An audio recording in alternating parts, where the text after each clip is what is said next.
હું તો વારી રે गिरिधर लाल તમારા લટકાને, બલિહારી રે નંદ કુમાર તમારા લટકાને. હું તો વારી રે गिरिधर लाल તમારા લટકાને.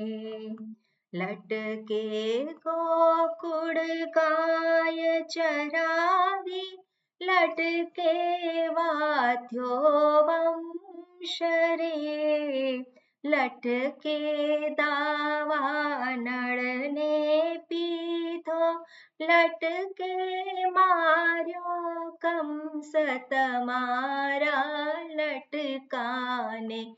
હું તો વારી રે गिरिधर लाल તમારા લટકાને.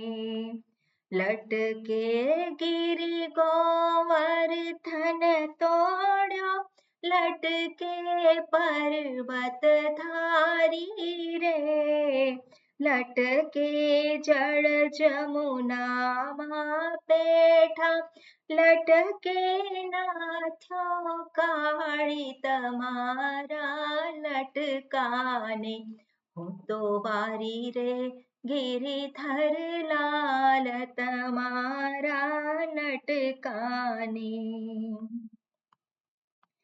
लटके वामन रूप धरीने, ऊभा बलिने द्वारे रे, त्रण चरण पृथ्वी जाचीने, बलि चाप्यो पाताळ તમારા લટકાને.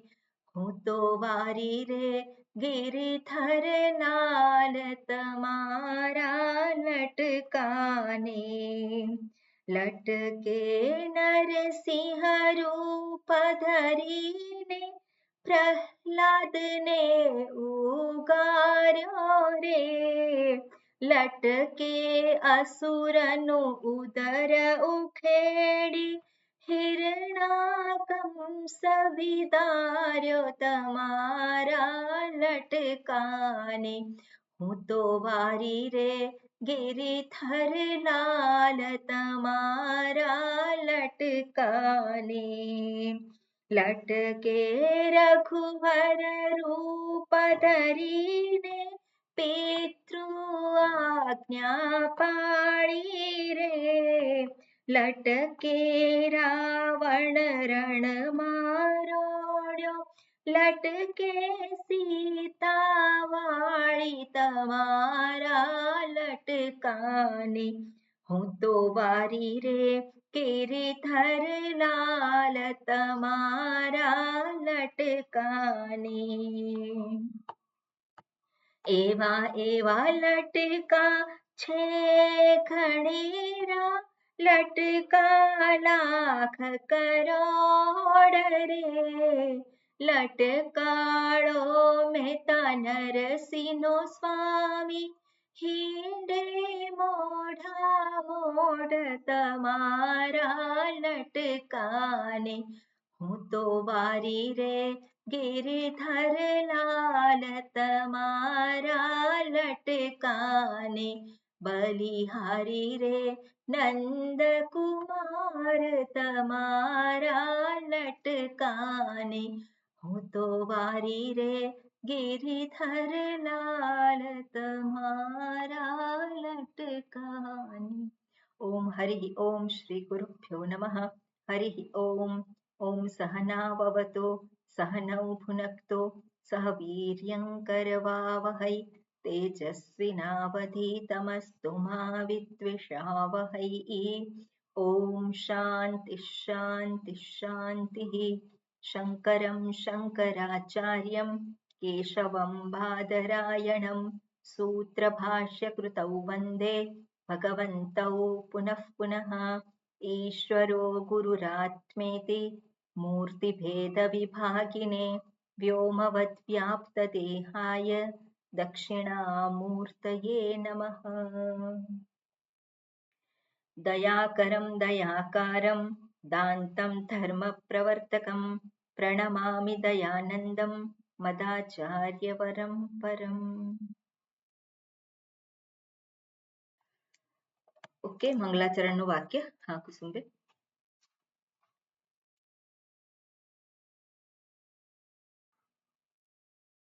મંગલાચરણ. ઓકે, હા જગદીશભાઈ આપ બોલો.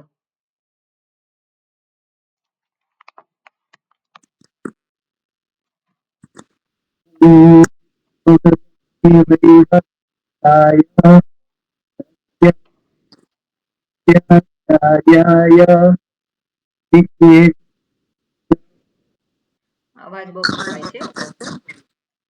ઓમ નમો ભગવતે દૈવવ્રતાય મૃત્યવે બ્રહ્મ વિદ્યાચાર્યાય નચિકેતસે ચ. ઓકે,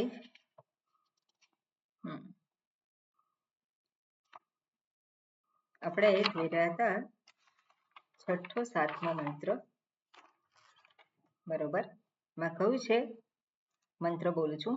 યઃ પૂર્વં તપસો જાતમ અભ્યઃ પૂર્વમજાયત ગુહાં પ્રવિશ્ય તિષ્ઠન્તમ યો ભૂતેભિર્વ્યપશ્યત એતત્વૈ તત યા પ્રાણેન સંભવતે અદિતિર્દેવતામયી ગુહાં પ્રવિશ્ય તિષ્ઠન્તીમ યા ભૂતેભિર્વ્યજાયત એતત્વૈ તત.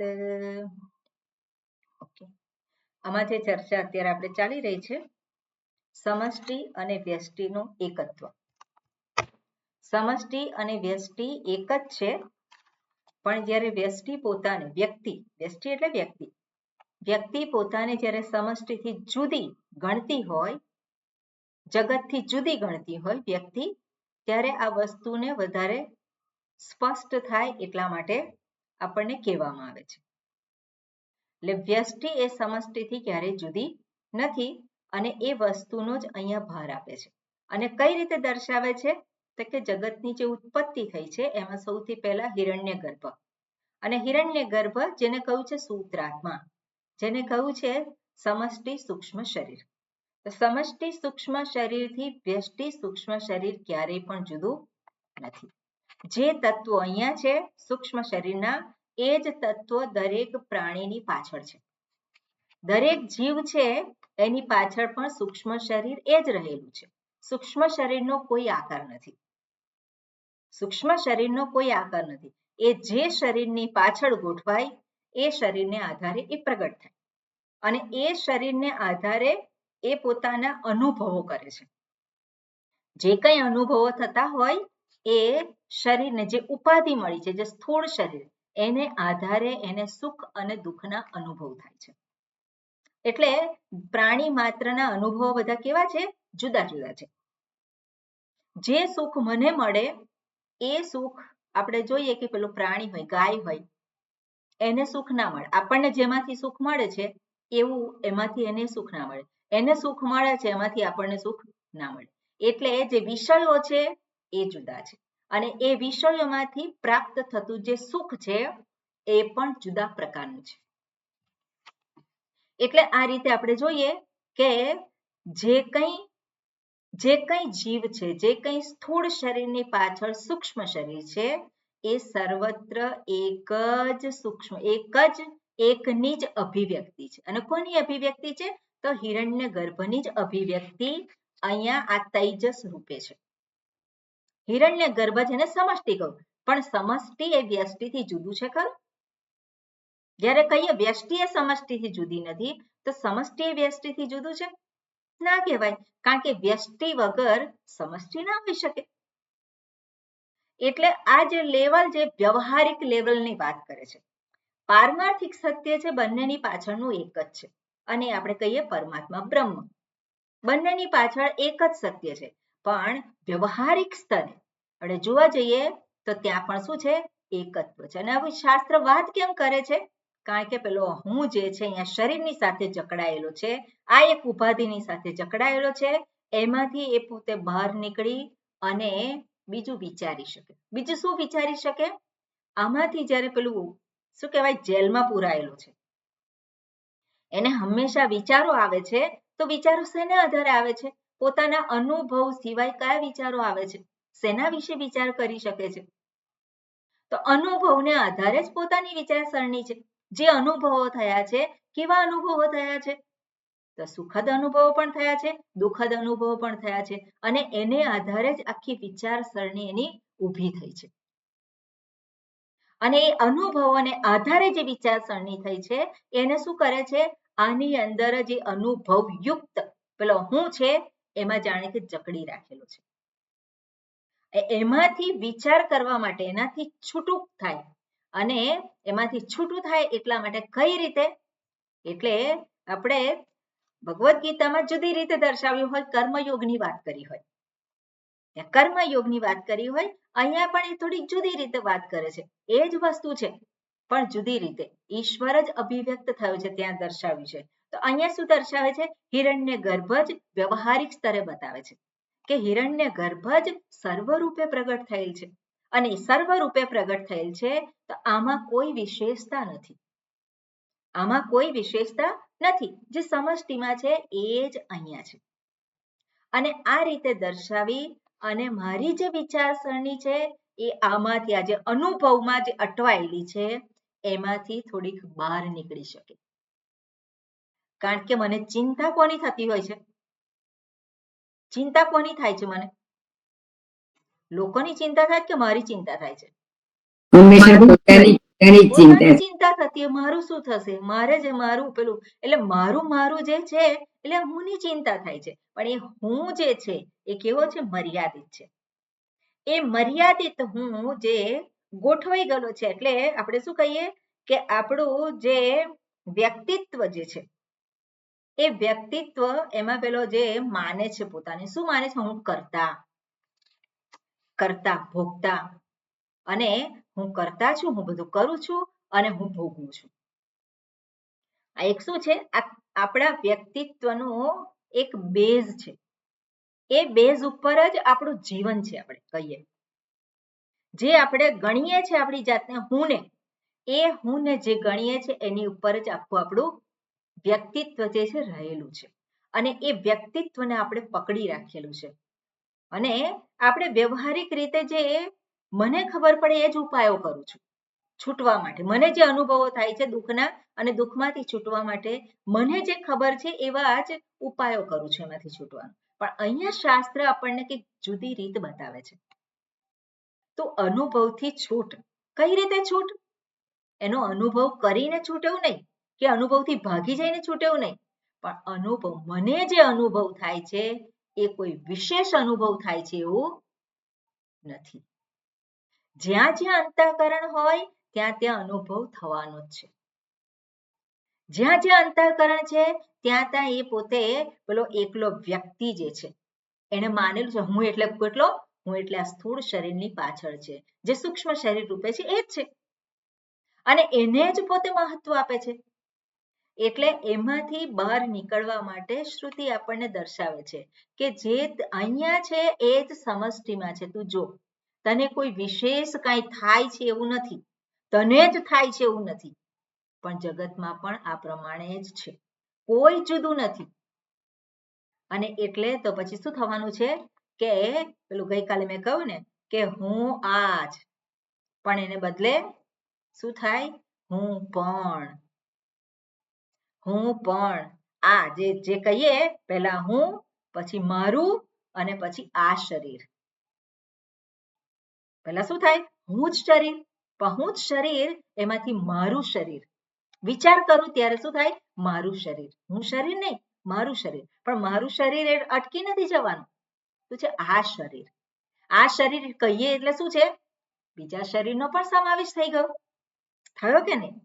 જ્યારે હું કહું આ શરીર, તો બીજા શરીરોને જોઉં છું કે નહીં?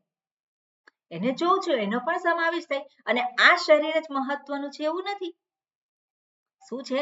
બધા જ શરીર સરખા જ છે, બધાને સરખું જ મહત્વ છે. અને એટલે વ્યવહારિક રીતે એકત્વ આપણે જોઈએ તો આનું જે છે એની સાથેનું વળગણ શું થાય? ઢીલું થાય, છૂટે. અને એ વળગણ જ્યારે છૂટે ત્યારે કંઈક આપણે વિચાર કરવા માટે સમર્થ બનીએ, કંઈક વિશેષ અનુભવથી વિશેષ કંઈક છે એ વિચાર કરવા માટે સમર્થ બનીએ. જે અનુભવમાં જ અટવાઈ જઈએ તો આપણે વિચાર નથી કરવાનો. વિચાર શેનો કરવાના છે? જે અનુભવ થાય છે એમાં, અને એમાં ને એમાં જ રહીએ આપણે.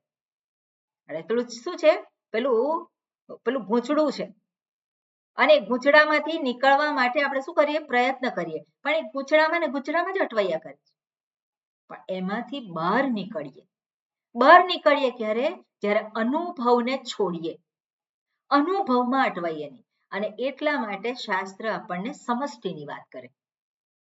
સમષ્ટિ જે છે એમાં તું જો, તને જેવું થાય છે એવું જ સમષ્ટિમાં પણ છે.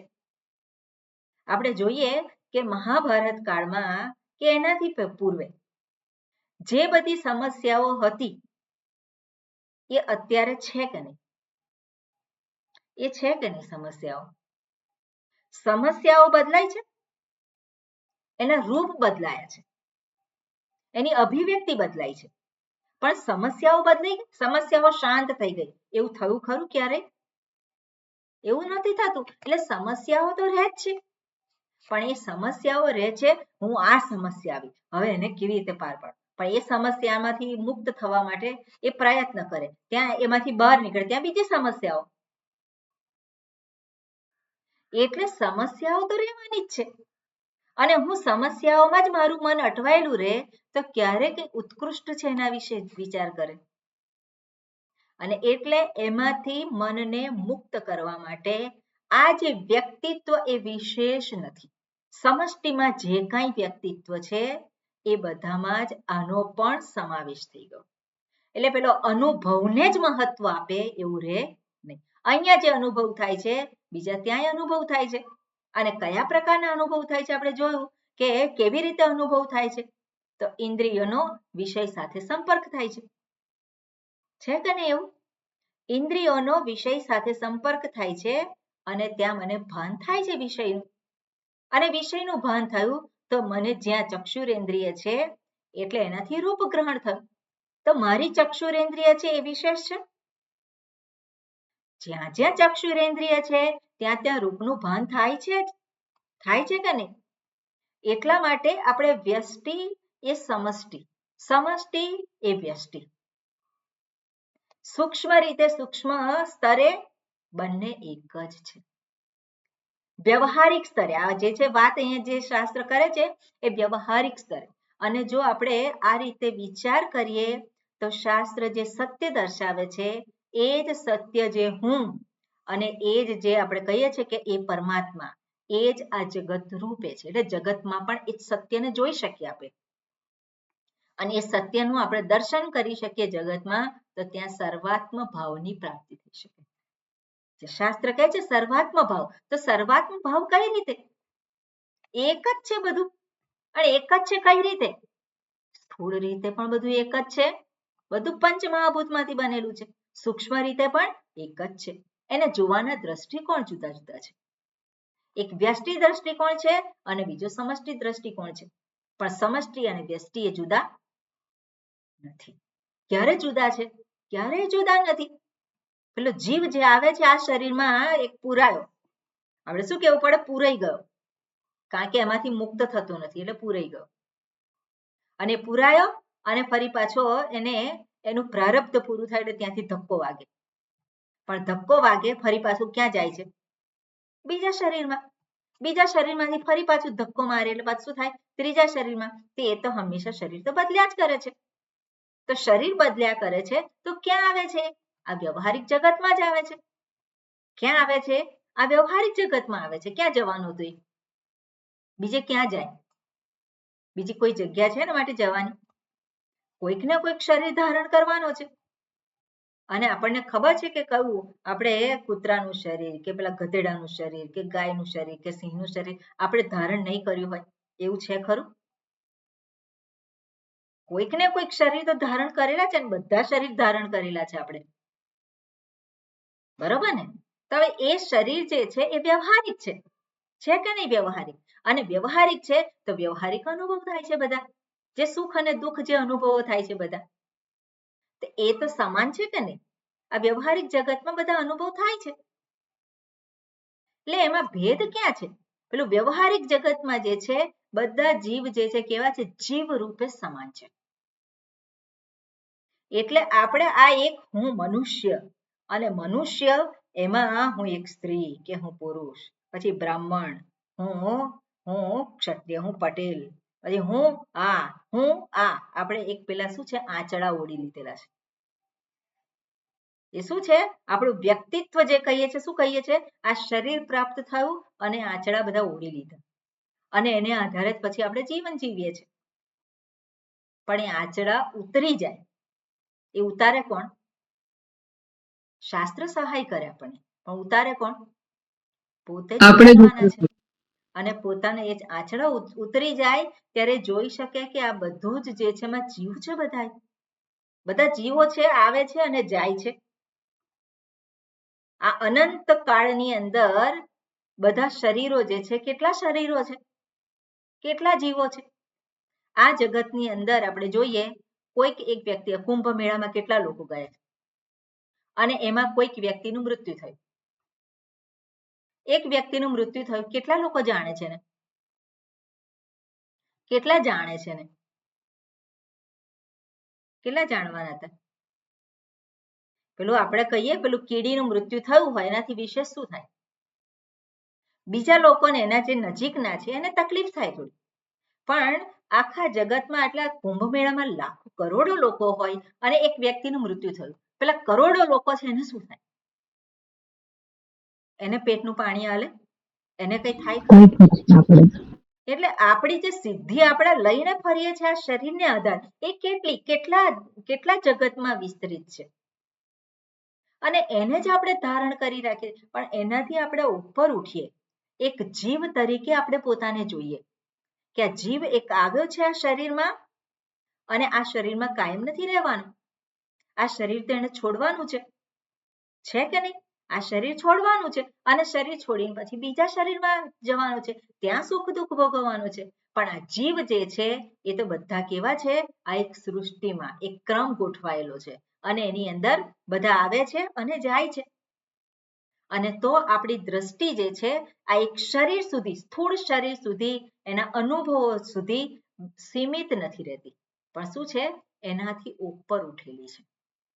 અને જ્યારે ઉપર ઉઠે ત્યારે વિચાર કરવાને સમર્થ બને કે આ જે જીવન આપ્યું છે એની પાછળનો ઉદ્દેશ શું હોઈ શકે?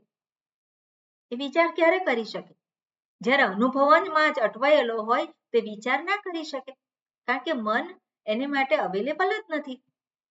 અને એટલે શાસ્ત્ર આપણને આ બધું સહાય કરે છે કે તું તારું પોતાનું વ્યક્તિત્વ છે એમાં તું અટવાયેલો ના રહે, પણ એમાંથી તું બહાર નીકળ. તું જો જરાક દુનિયાને જો, તું અંદર ના ભરાઈ રહે. પેલો અંદર ભરાઈ રહે તેને દુનિયા વિશે કઈ ખબર ના પડે, પણ શું છે? તું એમાંથી બહાર નીકળ, અનુભવોમાંથી, અનુભવના ક્ષેત્રમાંથી એમાંથી તું બહાર નીકળી અને કંઈક વિચાર, કંઈક ઉત્કૃષ્ટ વિચાર કર. અને ઉત્કૃષ્ટ એટલે શું છે? આ શરીર અને એનાથી કંઈક જુદા વિચારો. પેલો જીવાત્માના સ્તરે તું વિચાર કર. તો જીવાત્માના સ્તરે બધા આ એક જીવ અને બીજા પણ શું છે? જીવ જ છે. કઈ રીતે જુદો છે? કોઈ રીતે જુદું નથી. એ કર્મના ફળ ભોગવવા માટે આવ્યો છે, એને કોઈક શરીર ધારણ કર્યું છે અને આણે ધારણ કર્યું છે. પણ આની વિશેષતા છે. શું વિશેષતા છે? ત્યારે આપણે જોઈ શકીએ કે જે બુદ્ધિ શક્તિની વિશેષતા આપી છે એનાથી આ જન્મ મૃત્યુ, આ જે શરીર ધારણ કરવાનું છે એમાંથી મુક્ત થઈ શકે. ભગવાને એ ફેસિલિટી આપી છે. ત્યારે એને ખબર પડે કે જે મને પ્રાપ્ત થયું છે તો અમૂલ્ય છે, એટલે એનો ઉપયોગ કરે. જીવન જે પ્રાપ્ત થયું છે એનો ઉપયોગ કરવો. અને શેના માટે પ્રાપ્ત થયું છે? ચટણી વાટવા માટે? પથરો હોય, પારસમણી હોય, શું ચટણી વાટવાનું? એને માટે નથી. આ જગતમાં અટવાઈ જવા માટે નથી, અનુભવોમાં અટવાઈ જવા માટે નથી, પણ કંઈક ઉત્કૃષ્ટને હું ઓળખી શકું. જે સત્ય છે એને ઓળખી શકું. સત્ય એટલે પારમાર્થિક સત્ય એવું જ નહીં, પણ વ્યવહારિક સત્ય છે એને પણ હું ઓળખી શકું. વ્યવહારિક સત્ય શું છે? જે જીવ આવ્યો છે એ જવાનો છે, એ કાયમ રહેવાનો નથી, અનુભવ કરે છે. આ પણ એક જીવ છે, આ પણ એક જીવ જ છે કે નહીં? પણ આપણે કેટલો વખત જોઈએ છે આ પણ એક જીવ છે? એવી રીતે કેટલી વાર જોઈએ છે આને? આ પણ એક જીવ છે એવું કેટલી વખત જોઈએ છે આપણે? બહુ ઓછી વાર, એકાદ વાર જોઈ. એટલે આ પણ એક જીવ છે એવું જ્યારે સત્સંગ કરીએ ત્યારે આપણને બધી વસ્તુ દેખાય, પણ જ્યારે વ્યવહારમાં હોઈએ ત્યારે તો ફરી પાછું શું થાય છે? આ અનુભવોમાં જ અટવાઈ જાય છે. એટલે એમાંથી બહાર નીકળી શકીએ એટલા માટે શાસ્ત્ર આપણને વિચાર કરવા માટેનું આપણને એક ક્ષેત્ર આપે છે. અને આ રીતે અહીંયા દર્શાવ્યું છે. આપણે જોયા છે આ બંને મંત્ર. બીજો મંત્ર છે એમાં કયું હોય? યા પ્રાણીને સંભવતી અદિતિ દેવતામયી. તો આની અંદર હિરણ્ય ગર્ભ છે એને અદિતિ એટલે જે સ્ત્રીલિંગ શબ્દ વાપરીને કહ્યું છે કે સૂક્ષ્મ શરીર જે છે એનું કોઈ લિંગ ન હોય. બરોબર. પહેલા હિરણ્ય ગર્ભ કહ્યું તો હિરણ્ય ગર્ભ એ પુલ્લિંગમાં વાત કરી, અને અહીંયા અદિતિ કહ્યું એટલે અદિતિ એટલે સ્ત્રીલિંગ શબ્દ છે. એનો અર્થ છે કે હિરણ્ય ગર્ભ જે સૂત્રાત્મા છે એનું કોઈ લિંગ નથી. સૂક્ષ્મ શરીરનું કોઈ લિંગ હોઈ શકે નહીં. એ ક્યાં છે? ક્યાં ઉપલબ્ધ થાય? ગુહામ પ્રવિશ્ય તિષ્ઠંતીમ. ક્યાં પ્રાપ્ત થાય એની? ગુહામ, બુદ્ધિરૂપી ગુફામાં, હૃદયાકાશમાં. એટલે બુદ્ધિરૂપી ગુફામાં, હૃદય આકાશમાં, એટલે હું રૂપે જે પ્રગટ થાય છે ત્યાં એનું ઉપલબ્ધિ સ્થાન છે. અને ગુહામ પ્રવિશ્ય તિષ્ઠંતી અર્થાત એ છે જ હંમેશા. અને એ ભૂતે ભીહી વ્યજાયત. અને ભૂતે ભીહી એટલે આપણે જોઈએ કે જગતમાં જે કંઈ છે પંચમહાભૂતમાંથી બનેલું છે. ભૂતૈ ભીહી, ભૂતૈહી એટલે જીવો, બધા જીવો રૂપે જે જુએ છે. એટલે એની દ્રષ્ટિ શરીર રૂપે નથી, એની દ્રષ્ટિ હવે જીવ ઉપર છે. જીવાત્મા તરીકે બધાને જુએ છે. અને એ જીવાત્માની પાછળ જે કાંઈ છે કોણ છે? એક જ તત્વ છે અને એ પરમાત્મા. જીવાત્મા અને આપણે કહીએ કે હિરણ્ય ગર્ભ, જે વ્યષ્ટિ અને સમષ્ટિની પાછળ એક જ તત્વ છે અને એ પરમાત્મા, જેને બ્રહ્મ કહેવાય. બરોબર. આ રીતે અહીંયા વાત કરી હતી. હવે આગળનો મંત્ર છે એની અંદર ફરી પાછું ઉદાહરણ દ્વારા આપણને આનું મહત્વ સમજાવે છે. મહત્વ સમજાવે છે અને સાથે સાથે એને કેવી રીતે આપણે પામી શકીએ એનું પણ અહીંયા દર્શાવે છે. અને બીજું આપણે જોઈએ કે જેવી રીતે હિરણ્ય ગર્ભ સમષ્ટિ સૂક્ષ્મ શરીરની વાત કરી, એવી રીતે અહીંયા વિરાટની વાત કરે છે. વિરાટ એટલે સમગ્ર સ્થૂળ પ્રપંચ. પહેલું આવ્યું કારણ શરીર, જે ઈશ્વર અને જીવ. ઈશ્વર અને આપણે જોઈએ કે જે આપણે જોયું હતું જાગ્રત અવસ્થાનો અનુભવ કરનાર જે વિશ્વ અને ઈશ્વર. અને હવે અહીંયા જે વાત કરે છે એ વિરાટની. વિરાટ એટલે કે જે સમગ્ર સ્થૂળ પ્રપંચ છે. સમગ્ર સ્થૂળ પ્રપંચ અને એ જ જે છે આ સ્થૂળ શરીર રૂપે પણ એ જ પ્રગટ થયેલો છે. ઓકે. મંત્ર છે. હા, સરોજબેન પુસ્તક છે ને? હા, રિપીટ કરજો. અરણ્યોર્નિહિતો જાત વેદાઃ. અરણ્યોર્નિહિતો જાત વેદાઃ. ગર્ભ ઇવ સુભૃતો ગર્ભિણીભિઃ. ગર્ભ ઇવ સુભૃતો ગર્ભિણીભિઃ. દિવે દિવ ઈડ્યો જાગૃવદ્ભિઃ. દિવે દિવ ઈડ્યો જાગૃવદ્ભિઃ. હવિષ્મદ્ભિર્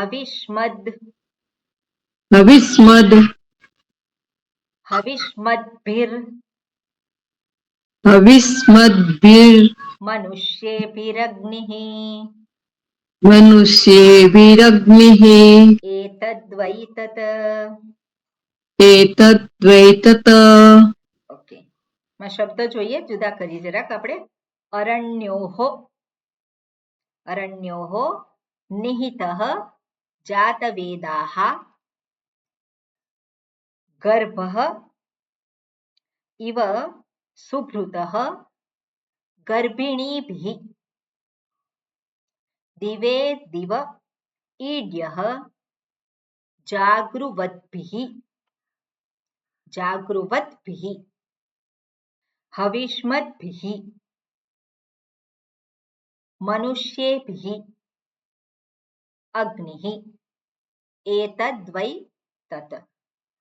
તો જાગૃવદ્ભિઃ હવિષ્મદ્ભિઃ મનુષ્યેભિઃ ગર્ભિણીભિઃ કઈ વિભક્તિ છે?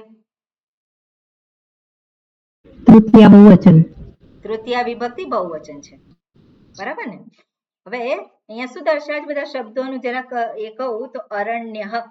હવે અરણી જે છે, અરણ્યોહો કયું છે? તો અરણ્યોહો સપ્તમી વિભક્તિ દ્વિવચન છે. અરણી કહેવામાં આવે. અરણી, બે અરણી. અરણ્યોહો સપ્તમી દ્વિવચન, બે અરણી. નિહિતઃ, બે અરણીમાં નિહિતઃ રહેલો. જાતવેદાઃ, અગ્નિનું નામ છે જાતવેદા.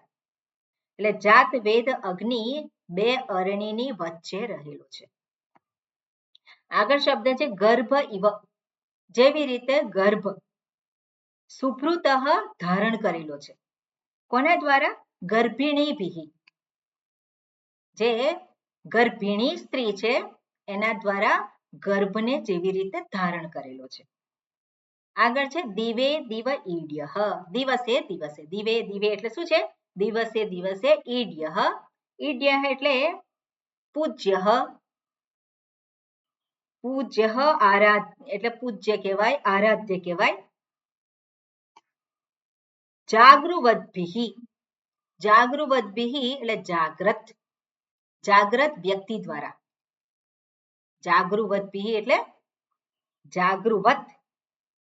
અને જાગૃવત શબ્દ જે છે, જે જાગેલો છે, જે જાગ્રત છે, એના દ્વારા. હવિષ્મદ્ભિઃ, હવિષ્મદ્ભિઃ એટલે હવિષ એટલે જે અગ્નિમાં પેલો હોમતો હોય, આહુતિ આપનારો એને કહેવાય. હવિષ્મદ્ભિઃ એટલે આહુતિ આપનારો, એના દ્વારા. આહુતિ આપનાર દ્વારા. મનુષ્યેભિઃ એટલે મનુષ્ય દ્વારા. અગ્નિઃ, અગ્નિઃ, અગ્નિઃ ઈડ્યઃ. અગ્નિ એને સાચવવો જોઈએ. ઈડ્યઃ એતદ્વૈ તત. ઓકે, એટલે આમાં જે આપ્યું છે, હવે આમાં થોડીક આપણે જે વાત કરી અને પછી મંત્રનો અર્થ જોઈએ. અરણ્યોહો નિહિતઃ જાતવેદાઃ. જાતવેદા અગ્નિનું નામ છે. જાતમ વેદઃ ધનમ યસ્માત જાતવેદસ. જાતવેદસ પ્રાતિપદિક છે. જેવી રીતે નચિકેતસ સકારાંત શબ્દ છે અને પ્રથમા વિભક્તિ એક વચન શું થાય છે? નચિકેતસનું. બહુ વખત થઈ ગયો, જોયું નથી. નચિકેતાઃ. બરાબર, પ્રથમા વિભક્તિ થાય નચિકેતાઃ. પ્રથમા વિભક્તિ એક વચન, આ બહુવચન નથી. એવી રીતે જાતવેદાઃ, જાતવેદસ એનું જાતવેદાઃ. જાતવેદા અગ્નિનું એક નામ છે. પણ જાતવેદસ શબ્દનો એક અર્થ થાય જાતમ વેદઃ ધનમ યસ્માત. જાતમ વેદ, વેદ શબ્દના અર્થ ઘણા બધા થતા હોય છે. વેદ એટલે આપણે કહીએ 4 વેદ, જ્ઞાનનો ભંડાર. વેદ શબ્દનો અર્થ થાય જે જાણનારો, વેદ. અને એ વેદ શબ્દનો અર્થ ધનમ કયો છે, ધન. જેના દ્વારા ધનની પ્રાપ્તિ થઈ શકે એને જાતવેદસ કહે. અગ્નિનું નામ છે અહીંયા. તો અગ્નિ જે છે ક્યાં રહેલો છે? અગ્નિ બે અરણીની વચ્ચે રહેલો છે. હવે જ્યારે યજ્ઞ કાર્ય કરવાનું હોય ત્યારે યજ્ઞ પ્રગટાવવામાં આવે. તો યજ્ઞને કેવી રીતે પ્રગટાવવાનો? તો ત્યાં બે અરણીની વચ્ચે, બે અરણી એટલે લાકડાના બે ટુકડા હોય. બે ટુકડા હોય, એમાં એક લાકડું જે છે આમ પેલું પોલા એ હોય અને એમાં બીજું લાકડું, અને એવી રીતનું રાખે કે બેની વચ્ચે ઘર્ષણ થાય. બેની વચ્ચે ઘર્ષણ થાય અને એને પેલું શું છે વલોણીથી વલોવે એવી રીતે એને જોરથી કરવામાં આવે અને કરવામાં આવે તો એની અંદર તણખો થાય અને એ તણખો થાય ત્યાં રૂ રાખે રૂ મૂકેલું હોય એટલે રૂ તરત એને પકડી લે અને એમાંથી પછી જે યજ્ઞની વેદી છે એમાં અગ્નિ પ્રગટાવે એટલે આખી એની પ્રક્રિયા છે વૈદિક પ્રક્રિયા અને એને આધારે આ યજ્ઞ કાર્ય કરતા હવે જેવી રીતે બે અરણીની વચ્ચે જે અગ્નિ રહેલો છે કે નહીં બે અરણીની વચ્ચે અગ્નિ રહેલો છે પણ અગ્નિ ક્યારે પ્રગટ થાય જ્યારે બંનેને ઘર્ષણ કરવામાં આવે ત્યારે પ્રગટ થાય છે બરોબર આ આવી રીતે અહીંયા દર્શાવેલું છે બીજી વાત કરી છે ગર્ભ ઇવ સુભૃત ગર્ભિણીભિ જેવી રીતે ગર્ભિણી સ્ત્રી દ્વારા ગર્ભનું રક્ષણ કરવામાં આવે છે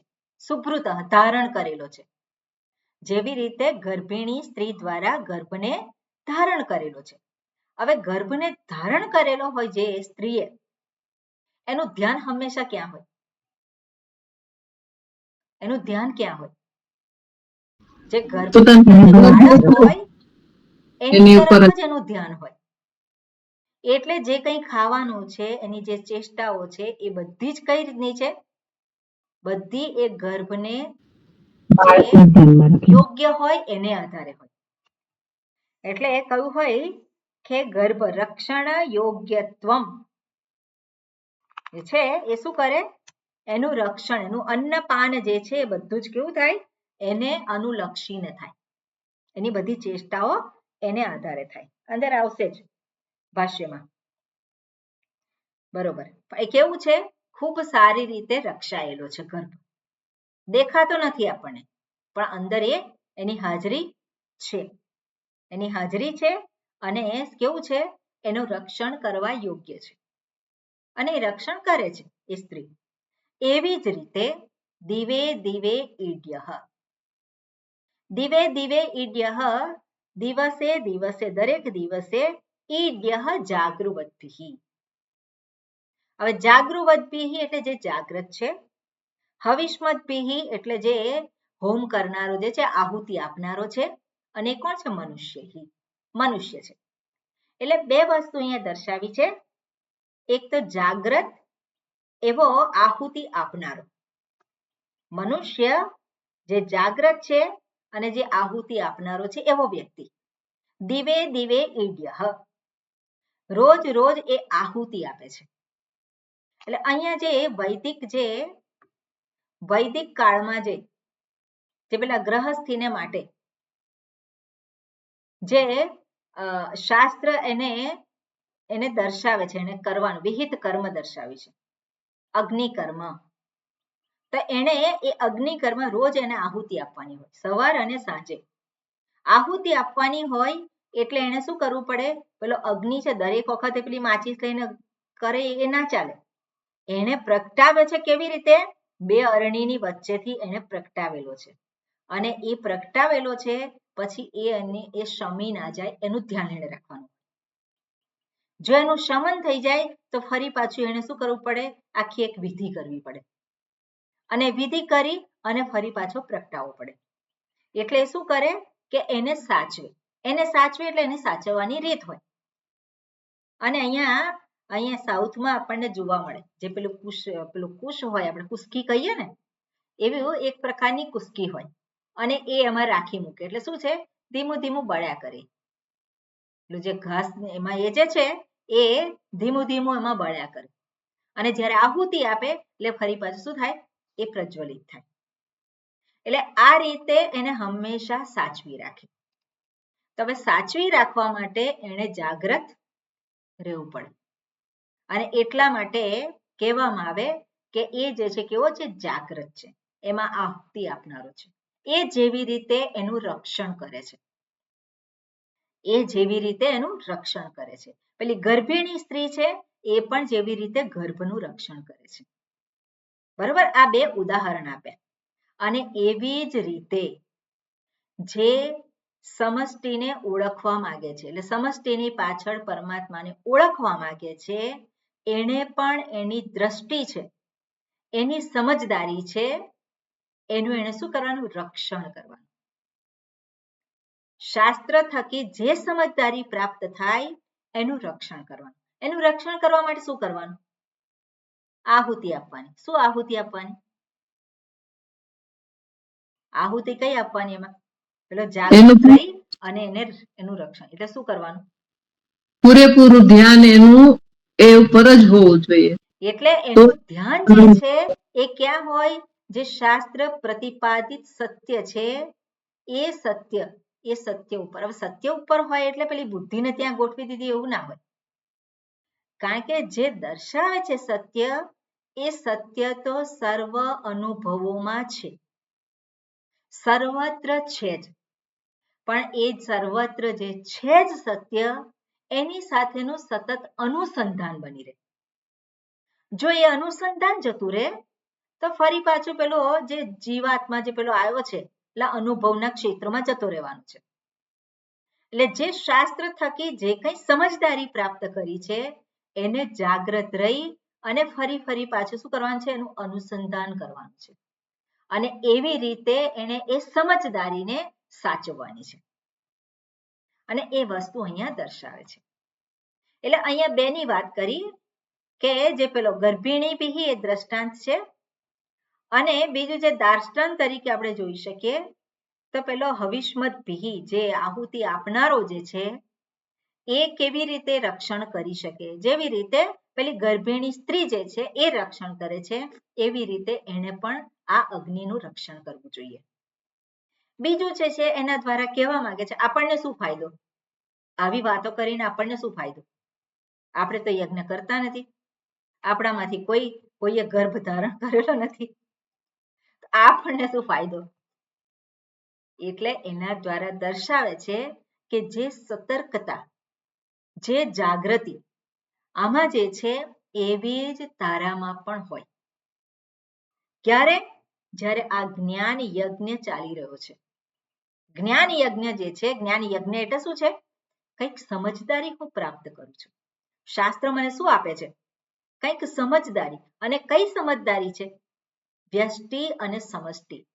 અને આપણે જોઈએ ભગવાને ચોથા અધ્યાયમાં બધા યજ્ઞની વાત કરી છે. આપણે શાસ્ત્રમાં જોઈએ તો બધી જગ્યાએ એક જ વાત કરી છે. ચોથા અધ્યાયમાં જે યજ્ઞની વાત કરી છે, વિવિધ યજ્ઞો છે. હવે એ જે યજ્ઞો બતાવે છે ભગવાને, એમાં બધા જ યજ્ઞો એવા નથી કે આહુતિ આપવાની છે. આહુતિ કયા પ્રકારની છે? જે પ્રાણમાં અપાનની આહુતિ, અપાનમાં પ્રાણની આહુતિ, જે સતત આ યજ્ઞ ચાલી રહ્યો છે. એટલું જ નહીં, આપણે જોઈએ કે આ જે પેલું અન્ન જાય છે તો અન્ન ક્યાં છે? એ પેલા અંદર ગયું, પેલો અંદર જઠરાગ્નિ છે. કોણ છે? વૈશ્વાનર.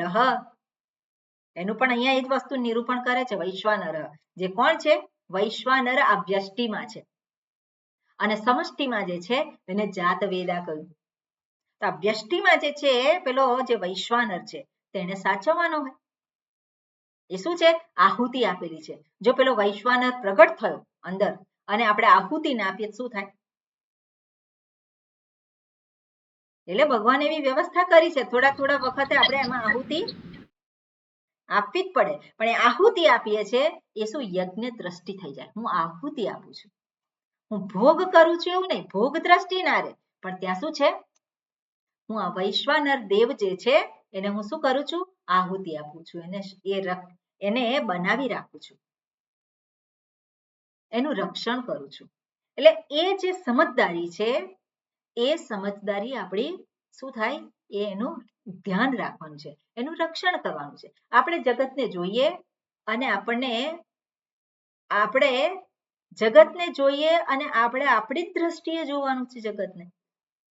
આપણે શાસ્ત્ર જે દર્શાવે છે એ રીતે જોઈએ. શાસ્ત્ર દર્શાવે છે એ રીતે જોઈએ એટલે શું છે?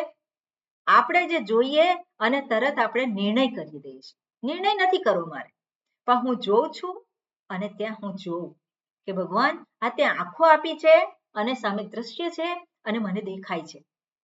કયું દ્રશ્ય સારું છે, કયું દ્રશ્ય ખોટું છે? આ તે કરામત આપી છે, કેવી રીતે થઈ છે?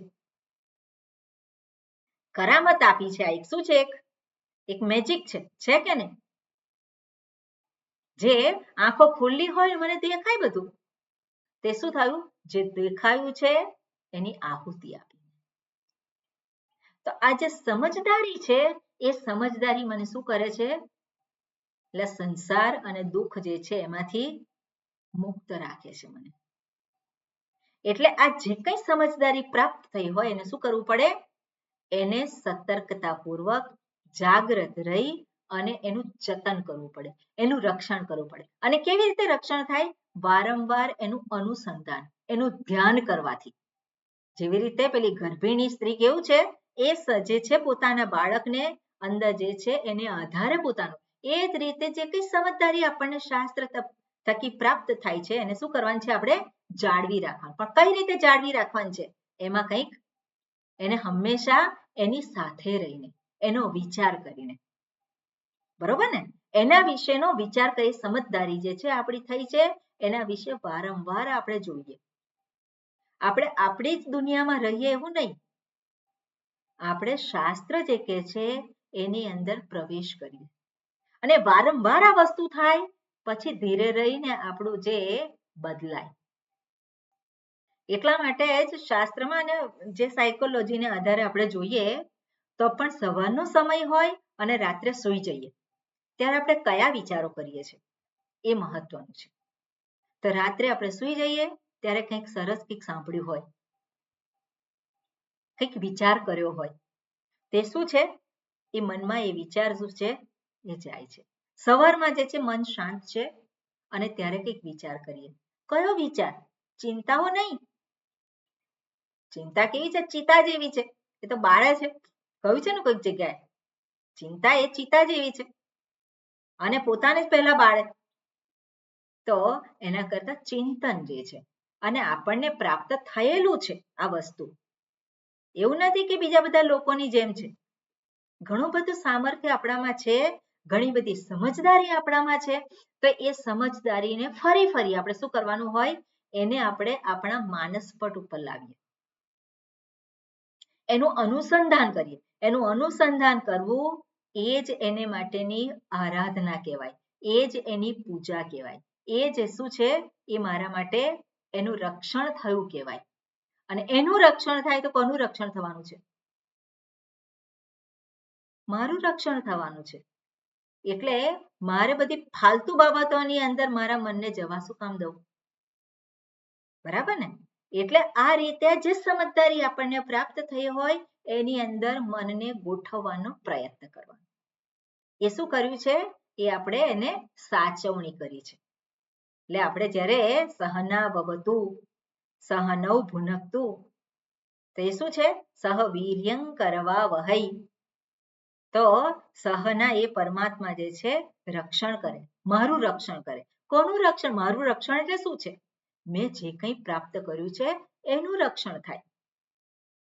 એટલે આ રીતે આ પ્રકારનો યજ્ઞ દર્શાવે છે અને એની વાત કરી છે. એટલે આપણે જોઈએ શું કહ્યું છે, ભાષ્ય જોઈએ.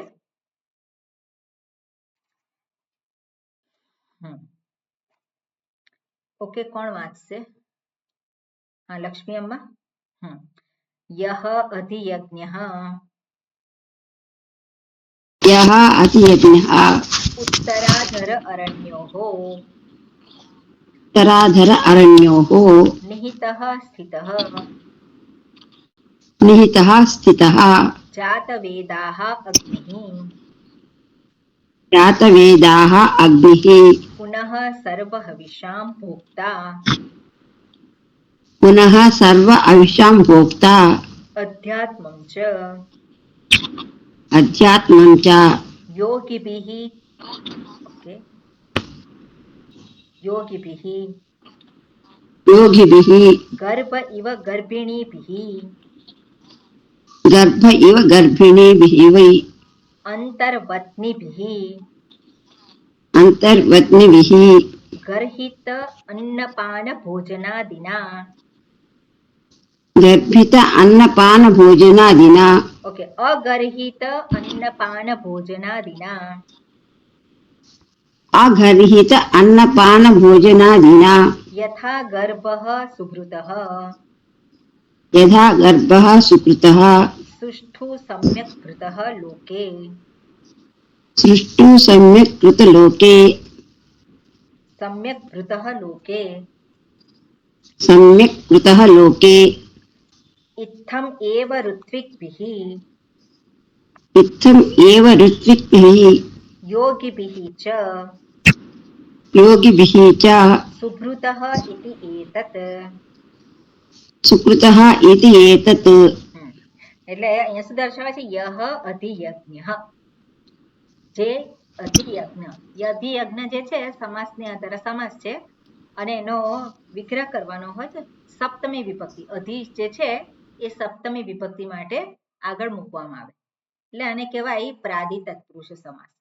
એનો અર્થ થાય આપણે અધિયજ્ઞ એટલે યજ્ઞમાં, યજ્ઞી સપ્તમી વિભક્તિ, યહ યજ્ઞી એટલે યજ્ઞમાં. શું છે યજ્ઞમાં? એટલે ઉત્તર અધર અરણ્યો નિહિત સ્થિત જાતવેદઃ. ઉત્તર અરણી અને અધર અરણી, ઉપર અને નીચે બે જે અરણી છે એમાં જે જાતવેદ અગ્નિ જે રહેલું છે, સ્થિત છે,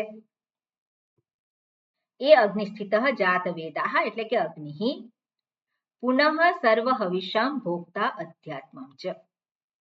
એક વાત કરી, અગ્નિ જાતવેદ અગ્નિ છે, પુનઃ અને ફરી પાછું દર્શાવે છે હવે કે સર્વ હવિષામ ભોક્તા, બધા જ જે સર્વ હવિષ, હવિષ એટલે આહુતિ, આહુતિ આપણે જે આહુતિ આપવાનું જે દ્રવ્ય છે એ દ્રવ્ય જે છે એને હવિષ કહેવાય.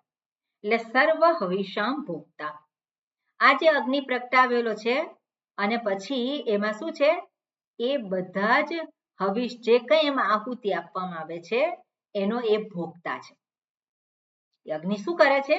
એનો ભોગ લે છે. એટલે એ ભોગતા અધ્યાત્મમ ચ. જેવી રીતે પેલા બાહ્ય યજ્ઞ કર્મ જે હોય એમાં અગ્નિ બધી જે કંઈ આહુતિ આપવામાં આવે શું કરે છે? પોતે લઈ લે છે. એવી રીતે અધ્યાત્મમ લો ભોગતા, ભોગતા કોણ છે? અધ્યાત્મમ એટલે હું. અધ્યાત્મ શબ્દનો અર્થ શું થાય? હું. અને એવી રીતે હું એટલે આ શરીર, અને એમાં જે પેલો ભોગતા છે એ પણ શું કરે છે? વૈશ્વાનર અગ્નિ છે, એમાં પણ વૈશ્વાનર અગ્નિ છે એ પણ શું છે? એમાં આહુતિ આપે છે. એટલે શું છે? ખાય છે. અને ખાય છે એટલે એક જ ઇન્દ્રિય છે. વૈશ્વાનર અગ્નિ આપણે કહીએ છીએ કે પેટમાં આપણે પેલો વૈશ્વાનર અગ્નિ, પણ એવું નથી, એ તો પાંચેય ઇન્દ્રિયોથી ખાય છે ને એનાથી. એટલે એ વૈશ્વાનર અગ્નિ. અને ક્યારે ઠંડો થાય છે? ક્યારે ઠંડો થાય છે? ઠંડો થતો નથી, એ તો મૃત્યુ સમયે. કરવું પડે છે. અને એટલે અધ્યાત્મમ ચ. અને બરોબર, આ એક વાત થઈ છે.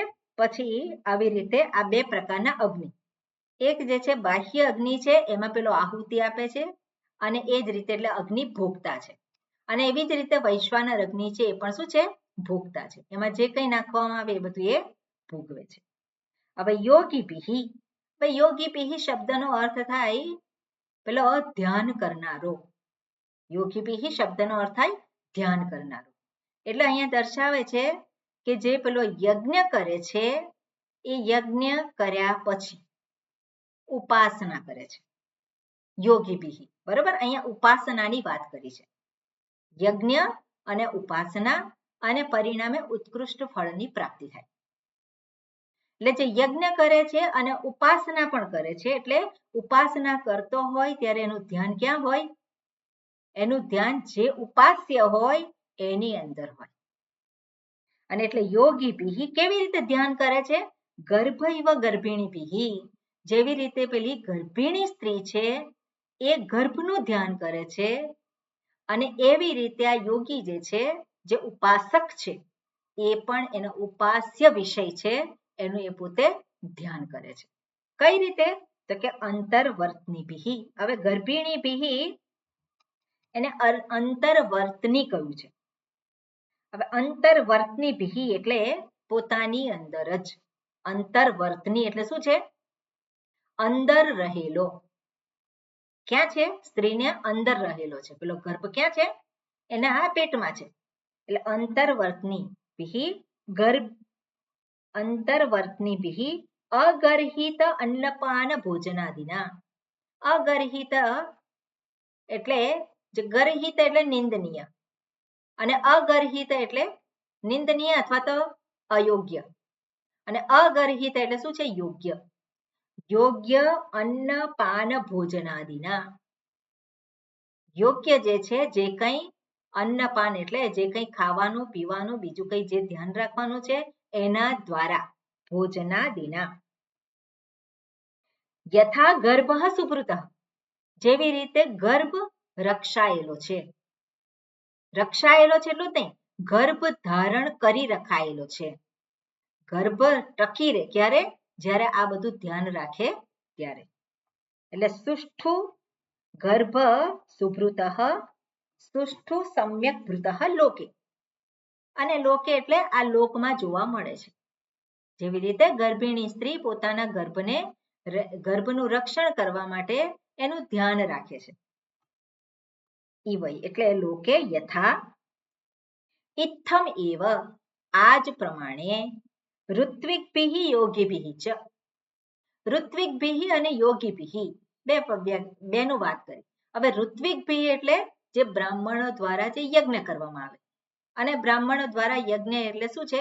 પેલો વ્યક્તિ જે યજ્ઞ કરતો હોય, જે આહુતિ આપતો હોય એ. અને બીજું જે છે એ શું છે? યોગીભિઃ. એ યોગી છે અથવા તેવું લઈ શકીએ કે જેણે યજ્ઞ કરે છે એ જ ફરી પાછો ઉપાસના કરે છે. એટલે એ ઉપાસક જે છે એ પણ શું છે? એને ધારણ કરે છે. ખૂબ સારી રીતે સુભૃતઃ સુષ્ઠુ ભૃતઃ એને ધારણ કરેલું છે. અને ઇતિ એતત એટલે જે કંઈ કરેલું છે એને ફરી પાછું ધારણ કરે છે. અને આને આપણે એવી રીતે જોઈ શકીએ કે પેલો પૂજા કરી હોય ભગવાનની અને પછી પૂજા કર્યા પછી સ્થૂળ કાર્ય છે અને અનુસંધાન કર્યું છે ઈશ્વરનું. અને ઈશ્વરનું અનુસંધાન કર્યું છે એ જ દ્રષ્ટિને બંધ આંખે પણ ફરી પાછું એનું અનુસંધાન કરે છે. પહેલા આ શરીરને આધારે શું કર્યું? એને શરીર ઇન્દ્રિયો એને આધારે પૂજા કરી પોતાના ઈષ્ટદેવની. અને ફરી બંધ આંખે શું કરે છે? એ જ વસ્તુને ફરી પાછું એનું અનુસંધાન કરે છે. એટલે આને કહેવાય કે જે યોગીભિઃ. અને કિંચ ઓકે યોગીભિઃ સુભૃતઃ ઇતિ એતત. ઓકે આગળ જે દર્શાવ્યું છે એમાં કે છે આજે કહ્યું હોય યોગીભિઃ એનું રક્ષણ કરવું જોઈએ. તો અહીંયા બીજો એક અર્થ એવો થઈ શકે અહીંયા આપણા માટે, જે મેં પહેલા કહ્યું એ રીતે કે જેવી રીતે આ રક્ષણ કરે છે એવી રીતે આપણે જે દ્રષ્ટિ પ્રાપ્ત થઈ છે એનું પણ રક્ષણ કરવું જોઈએ. રક્ષણ થઈ જાય એમને એમ થઈ ના જાય. કોઈ પણ વસ્તુનું રક્ષણ એમને એમ ના થાય. એની પાછળ કંઈક એને પ્રયત્ન કરવો પડે. એટલે પેલી ગર્ભિણી સ્ત્રી જે છે એ જેવી રીતે ધ્યાન રાખે છે, કેવું છે? હંમેશા જાગૃત છે. એ જ રીતે જેણે પરમની પ્રાપ્તિ કરવી છે, જેણે પરમાત્માને ઓળખવા છે, જેણે આ સમષ્ટિ રૂપ જે છે એ સમષ્ટિ રૂપે રહેલા પરમાત્માને જેણે સર્વાત્મ ભાવની પ્રાપ્ત કરવી છે, એને જે સમજદારી શાસ્ત્ર આપે છે એનું શું કરવાનું છે? રક્ષણ કરવાનું છે. કઈ રીતે રક્ષણ કરવાનું છે? તો એને જાળવી રાખવાનું છે. કઈ રીતે? એનું વારંવાર એનું અનુસંધાન કરીને. અને એ વસ્તુ આપણને દર્શાવે છે જેને આપણે આવતીકાલે જોઈશું વિશેષ. ઓમ પૂર્ણમદઃ પૂર્ણમિદં પૂર્ણાત પૂર્ણમુદચ્યતે પૂર્ણસ્ય પૂર્ણમાદાય પૂર્ણમેવાવશિષ્યતે. ઓમ શાંતિ શાંતિ શાંતિ. હરિ ઓમ શ્રી ગુરુભ્યો નમઃ. હરિ ઓમ. હરિ ઓમ સ્વામી.